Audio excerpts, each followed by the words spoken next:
Paradox Pokemon, you love them, you hate them. I love them. Some people hate them because they say they don't change the designs much, which I guess is kind of true. But, like, look at Iron Valiant. That's just plain old cool, man. Lots of them are just plain old cool, which is the same reason people like Megas, even though a lot of them don't want to admit it. Well, I do like Megas because they're just plain old cool, but it's the reason people like them more than more balanced things like terrestrialization. And also, Paradox Pokemon are fun to draw. I like making them. They're my little guys who I enjoy making. So I have prepared for you, I can't count, some number of Paradox Pokemon, both past and future, that probably won't ever exist in the future because it seems like we're done with Scarlet and Violet, and maybe like one last patch sometime soon, but that's it. So without further ado, let's get started. Let's start with the first two Paradox Pokemon I've ever made for this channel, and that is these Paradox Rapidashes, which combine features of both the Galarian and Cantonian forms to create some really cool designs. Let's start with the past Paradox form, Wild Stallion, a fire and fairy type. Wild Stallion is theorized to be an ancestor to all Rapidash and maybe even other horse-like Pokemon. We're not quite sure. Instead of fire, or is it cotton candy? Is it just plain old hair? What do Galarian, Ponyta, and Rapidash have? What's that stuff? Instead of that thing, we have these, like, cosmic kind of flamey things. They're not exactly flames. They're like, it's like this cosmic primal energy emanating out of its head, out of its mane, out of its tail. And it just looks real cool.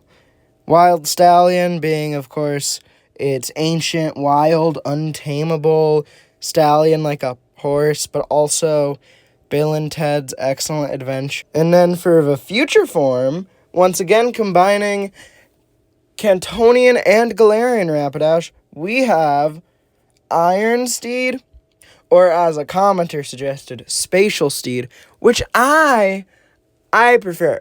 But if they ever did make a Paradox Rapidash, it would sadly be named Iron Steed, because every darn Paradox from the future is named Iron something, which is a bit annoying, because, like, most of them are Chrome. Side tangents aside, this thing is like a space horse. It's Space Unicorn. It's got, like, a laser blaster thingy on its head. Got two boosters in the place of wherever it had hair or flames previously, it now has boosters. It also, though, the way I drew the flames makes it look kind of like it braided its mane, potentially. And it just flies around in space going pew-pew, you know? Horse from space. Wow. What's this? A Shuckle Paradox? Yep, you heard me right. This is a great Paradox for one of my favorite little Gen 2 Pokemon, Shuckle. This is Iron Wormhole, taking the fact that Shuckle lives inside holes in a rock shell salad bowl thing to the next level by having it be a snake that crawls around through portals in a future rock shell salad bowl thing. This is a bug and psychic type, as opposed to Shuckle's original bug rock. Psychic because teleport is a psychic type move, and I guess psychic is kind of just like one of the space types. Fairy could also be considered a space type. And I guess if you're gonna be a youngin', you could say Stellar is a space type, but Stellar type's not. It's not really real, guys. This guy, I did just realize, has none of that weird paradox, future, glowy twinkle energy that a lot of them have. I forgot to put that on here somewhere. I don't know where I would put that. Tell me where to put it. Maybe I'll do a revision in the future. I like how Iron Valiant combines features from Gallade, Gardevoir, separate endings to an evolutionary line, and also for megas, which are like special forms that only exist sometimes. So I sort of did that with this next one. It kind of combines two completely different evolutionary lines that are sort of also the same evolutionary line. That's right, it's the first Pokemon with any gender difference at all, Nidoran. Except this is Nido King and Nido Queen, but, same difference. This is Toxic Tyrant. Tyrant, of course, being from King, Queen, Ruler, Toxic being Poison type, but also maybe it's a corrupt ruler, which the term Tyrant also implies. It's poison fighting. Once again, poison kind of implying a sense of corruption. Fighting also being kind of corrupt, but also kind of just being a beastly type. Like, beast-like Pokemon feel fighting type sometimes, if you know what I mean. There's been a precedent set for Mega Pokemon being somehow related to Paradox Pokemon. This, of course, showing up in Iron Valiant, which has features of Gardevoir and Gallade's Mega, as well as Roaring Moon. I believe that's it. Correct me if I'm wrong in the comments. Tell me. Please. Mega Tyranitar, maybe, in Iron Thorns. It doesn't really look like Mega Tyranitar. It's more of Mecha Tyranitar, if you know what I mean. Black 2, white 2 people. Yeah, you hear me. Anyway, back to the Fakemon video. Over here we got a new one for a new Mega Pokemon that was basically already a future Paradox Pokemon. Very futuristic, very robot-y. It's Scizor. I've made a future Paradox of Scizor. This is Iron Nemesis, and it is a Steel and Dark type, and you may be asking, why is it called Iron Nemesis? Why is it a Dark type? That is because this guy in the lore, I believe this is the false lore, the untrue lore, because Paradox Pokemon lore is weird and doesn't make sense. But the rumor lore is that Iron Valiant is a attempt by mad scientists to make the perfect psychic-type Pokemon that went wrong and then escaped and is now terrorizing the people of Paldea.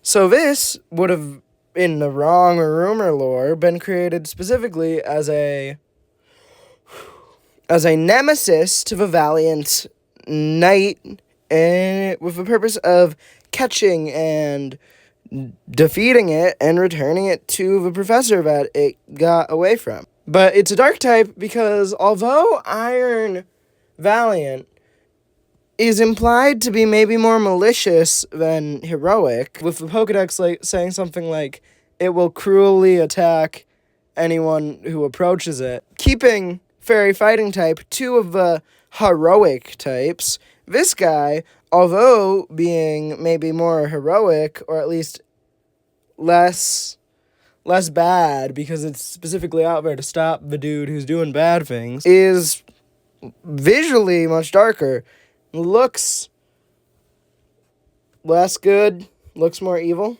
I guess. Looks more evil, more malevolent. So it keeps dark type. This is one of those rare Pokemon I decided to create a shiny for because I was trying to figure out how to do shinies. You can expect to see more shinies in the future. But for now, I've made 2 shinies for this one to compensate.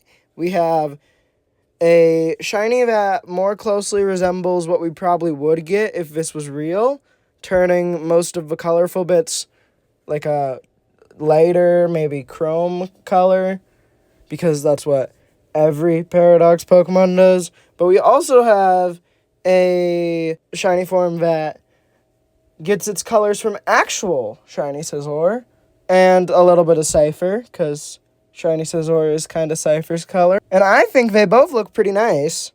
Tell me in the comments which one you like better, though. Okay, I know I said that for Pokemon with Megas, I do like to incorporate their Megas in some way, but this one, kinda doing that, technically. It did it in a very minimal way. This is Paradox Metagross. Its name is Arthropound. It is based on giant ancient bug-like creatures, as well as giant ancient bugs, giant ancient insects, because there was a period of prehistoric time when there were huge bugs everywhere. While doing research for this, because I was checking to see if there were any really big spiders back then, I found out about Mega Arachne, which was not a spider. It turned out to be a different creature, but they thought it was was a spider, and if it was a spider, it would have been the world's largest spider ever. Would have been huge, and would have been an aquatic spider. So this, to kind of mirror it not actually being a bug, even though it was technically a bug-like creature, is not bug type, even though it's also a bug-like creature. This is a steel and fighting type, because those little arms I gave it make it look fighty. The arms are from Mega Metagross. That's the only feature it gets. And then I just made it spikier, hairier, as a lot of Paradox Pokemon do. And the little arms are for punching things. He go pow pow, you know?